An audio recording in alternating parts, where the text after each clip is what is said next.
मैं प्रोफेशनल फ़िज़ियोथेरापिस्ट हूँ जो ज़हनी जिस्मानी माज़ूर बच्चे हैंडीकैप्स स्पेशल हैं उनका काम करता था।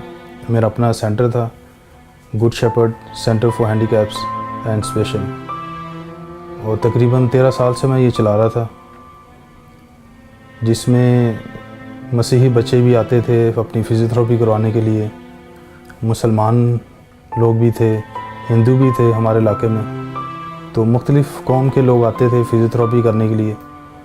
पाकिस्तान में मसीहों पे बहुत मज़ालिम है। जो अच्छा कारोबार हो गया है, उसकी बंगला बन गया है, उसके बिज़नेस है, अपनी अच्छी रेपुटेशन है, मुसलमान जब देखेंगे सेल्फिश हो जाएंगे कि ये किस तरीके से ये तरक्की कर रहा है, तो वो तलवार के ज़ोर पे, छुरी के फायरिंग के ज़ोर पे आ जाएंगे कि आप जो है कन्वर्ट हो जाएं, क्रिश्चियन से आप कन्वर्ट होकर मुसलमान बन जाएं।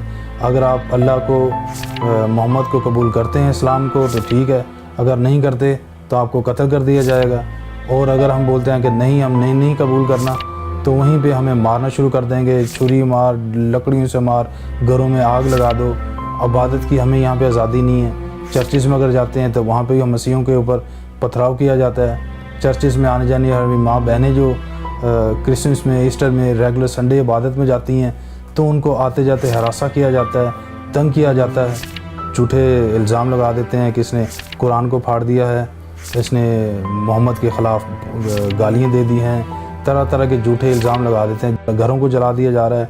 घरों में जलाने की वजह से कई जो है हमारी माँ बहनें वहाँ पे शहीद हो गई हैं, उनको मार दिया गया है, और बहुत ही मज़ालिम है जो हम मसीहों पे हो रहे हैं वहाँ पे। क्योंकि मेरी वाहिद ही ऑर्गेनाइजेशन थी, सेंटर था, जो बहुत अरसे से क्रिश्चियंस के लिए, अदर डोमिनेशंस की जो है फ़िज़ियोथेरेपी करते थे, और without any charges, free of cost था। न्यूज़पेपर में इंटरव्यूज़ जो बच्चों को मैं फ़िज़ियोथेरेपी देता था, उनके साथ मेरे इंटरव्यूज़ थे, बड़े रसालों के मेन फ्रंट पेजेस पे बहुत ज़्यादा पब्लिकेशन हुई, जिस वजह से मुसलमान जो थे वो उन्होंने जलना शुरू कर दिया। मेरे अलावा और जो सेंटर्स थे मुसलमानों के, जब उन्होंने देखा कि ये अदारा जो है ये मसीही चला रहा है और गुड शेपर्ड जो है ये बढ़ता चला जा रहा है, तो इसको कैसे रोका जाए, तो मुझ पे उन्होंने इल्ज़ामात लगाना शुरू कर दिए कि तुम कन्वर्ट कर रहे हो मुसलमानों को मजहबी तालीम दे के, और इससे जो है तुम हमारे मुसलमानों के इस्लाम के ख़िलाफ़ काम कर रहे हो, जो कि ये हमें बिल्कुल बर्दाश्त नहीं है। तो बेहतर ये है कि आप इसे कन्वर्ट कर लें, मज़हब में आ जाएं, तो ठीक है, वरना हम आपको जो है कत्ल कर देंगे। इस थ्रेट की वजह से मैं काफ़ी परेशान हुआ, घर वाले परेशान हुए, तो मैंने सोचा कि अब हम क्या करें। आखिरकार उन्होंने धमकी दी, तो मैंने अपने खुदा से दुआ की कि खुदाया, मैं समाजी काम कर रहा हूँ, फ्री ऑफ कॉस्ट कर रहा हूँ, हर कौम के लोग हैं, हर तरह के लोग आ रहे हैं, फ़िज़ियोथेरेपी हो रही है, और हमारी तरफ से कोई कन्वर्ट भी नहीं किया जा रहा, लेकिन नाम नहाद फंडामेंटलिस्ट मुस्लिम्स जो इस्लामोफोबिया है, इन्होंने मेरे सेंटर को, मेरी सोशल लाइफ को तबाह कर दिया। आके मुझे मारा, मेरी वाइफ को मारा, और सेंटर को जो है वो आग लगा दी, जला दिया गया। तमाम मशीनरीज़ जो बहुत ही एक रुपये इकट्ठे कर के मशीनरीज़ और सब इंस्ट्रूमेंट्स जमा किए थे, सब जला दी गई, तबाह कर दिए। और आखिरकार मेरी पब्लिकेशंस जो अखबारों में थी, मेरी पिक्चर्स की वजह से अब मैं कहीं छुप भी नहीं सकता हूँ, कहीं रुक नहीं सकता हूँ, क्योंकि इतना ज़्यादा मैं मशहूर हो चुका था पब्लिकेशंस की वजह से, न्यूज़पेपर्स की वजह से, कि मेरा छुपना नामुमकिन था। इस जुल्म में इतना मुझ पे इंतहा किया, जुल्म मुझ पे किया गया कि लोहे के रोड होते हैं, पाइप रोड हैं, उस पे उनके साथ मुझ पे हमला किया गया, मेरी कमर पे मारा गया। आप ये देख सकते हैं, ये कट लगा हुआ है मेरे चेहरे पे, कितना गहरा कट है। ये 18 टांके लगे थे, स्टिचेस आए थे, 9 अंदर की तरफ स्टिचेस आए थे और 9 बाहर की तरफ, और ये पूरे का पूरा ऐसा खुल गया था। और ये खुदा का शुक्र है कि ये हड्डी जो थी ये कट नहीं लगी, लेकिन हल्का सा टच हुआ है हड्डी पे, बाकी ये गई है। मेरी ये सर है, यहाँ पे लगाया गया है, ये निशान है, और इसी तरह पूरी बॉडी है जो मेरी बस्ट हुई है। बुरे तरीके से पाइपों से मुझे मारा गया, मेरी वाइफ है उनको मारा गया, और इंतहा से मैं नीचे ज़्यादा खून, पूरी फ्लोर मेरी जो है खून से आलूदा हो गई थी। वाइफ को मारा, लेकिन वाइफ ने बोला नहीं, मैं मसीही में हो के जीना है, मसीही में मरना है।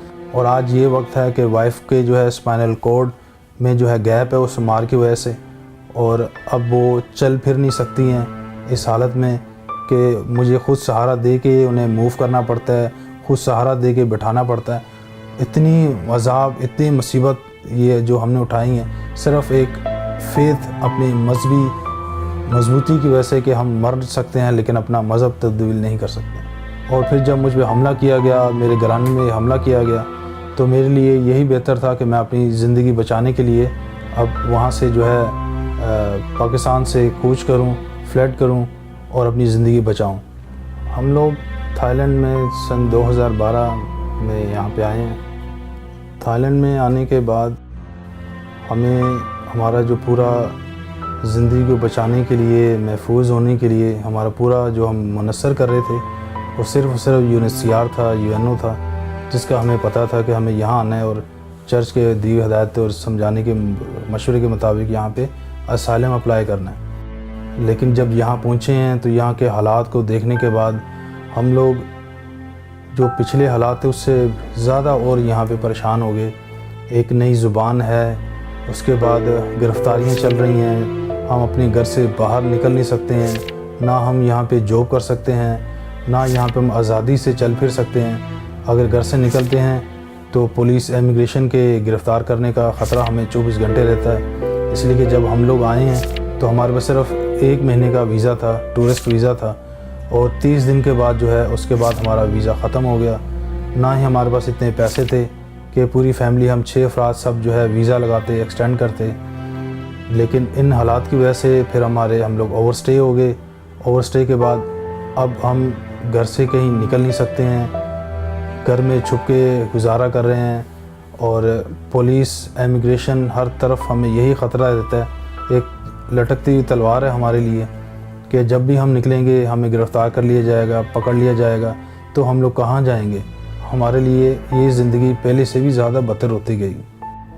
Zafar was granted the refugee status by UNHCR as he holds the genuine proofs and circumstantial evidences to prove the persecution he had faced in Pakistan. But later on, the UNHCR cancelled that status on baseless grounds, reverting the decision of its own committee. How could they take such a cruel step against Zafar and his family when before granting him the refugee status, his arguments and proofs were thoroughly investigated and found authentic? Don't they trust their own committee, which considered Zafar a bona fide refugee? Was the previous committee a corrupt one, or is the current committee a corrupt one? It has been noticed that the current committee of UNHCR keeps a personal grudge against the Pakistani Christians.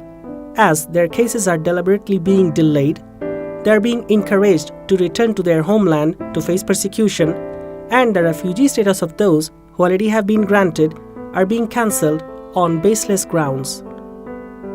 The cancellation of refugee status has left Zafar and his family in an endless limbo where there is no light of hope for now. But Zafar keeps praying and leaves his family and decisions in Lord Jesus Christ's hands, because only He can open the doors which are locked by devil. मेरा घराना यहाँ पे Thailand में बहुत मुसीबत में है, resettlement के लिए इंतज़ार कर रहे हैं, लेकिन अभी तक इतना अर्सा गुजर जाने के बावजूद कोई रिसेटलमेंट नहीं है। स्टेटलेस है हम लोग। हमारे बच्चे जिनकी तालीम नहीं है, उनकी उम्र बढ़ती जा रही है और कोई फ्यूचर नहीं है उनका। यहाँ पे ज़हनी और जिस्मानी कमज़ोर होते जा रहे हैं। मेरे वालिद 87 इयर्स के हैं, जो कि बहुत ज़ईफ़ हैं। जब हम लोग यहाँ पे आए थे वालिद के कान बिल्कुल ठीक थे, सही चलते थे, लेकिन इस कमज़ोरी की वजह से उनके कान दोनों बंद हो चुके हैं, बह चुके हैं। अब वो आला के ज़रिए हेयरिंग ऐड यूज़ करते हैं। मकान का किराया, रूम रेंट उसे प्रोवाइड करना, घराने के फूड के लिए खाना वो मुहैया करना, फिर ट्रांसपोर्टेशन है, घर से चर्च जाना, चर्च से वापस आना, मेडिकल के मसाइल थे। It is a shame what UNHCR Thailand is doing with Pakistani Christian asylum seekers, abandoning them for years and years without thinking how they are going to feed their families and how they are going to provide medical and education to their children. Above all, these poor, helpless Pakistani Christians live under a constant threat of being detained by Thai authorities. And in case of being detained, UNHCR doesn't help them. They were persecuted in Pakistan, and now they are persecuted in Thailand as well. UNHCR and the international community has abandoned them completely. Now their only hope is you, their own Christian brothers and sisters. They are part of the body of Christ. They want you to raise their voice. They need your help.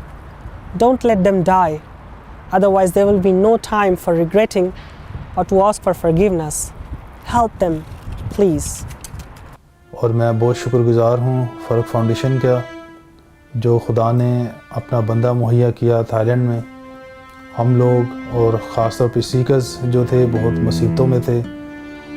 फ़र्क भाई ने आके उनके ज़मानतें करवाईं, फ़ाइन्स पे कर रहे हैं, जो कि मेरी भी ह्यूमन राइट में तकरीबन 20 साल से ज़्यादा की ज़िंदगी है। मैंने अपने वक्त में, अपने पीरियड टाइम में, सोशल में ऐसा कोई NGO नहीं देखी, और ख़ास तौर पर मसीह तो मैंने फ़र्स्ट टाइम देखा है, जिसने अपनी तमाम ज़िंदगी कमाई जो हासिल है वो अपनी कौम पे लगा दिया, जिनको वो जानते नहीं हैं, जिनको वो पहचानते नहीं हैं, अननोन पर्सन है, मगर मसीह होने की वजह से वो हर तरीके से उनको फैसिलिटी दे रहे हैं ज़मानत के लिए, फ़ाइन के लिए।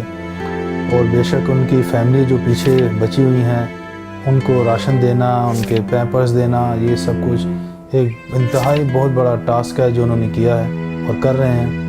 मैं आप तमाम NGOs को रिक्वेस्ट करता हूँ कि आप लोग मेरी घराने की रिसेटलमेंट के लिए कोई स्पॉन्सर या हमारी रिसेटलमेंट के लिए कोई कोशिश कीजिए।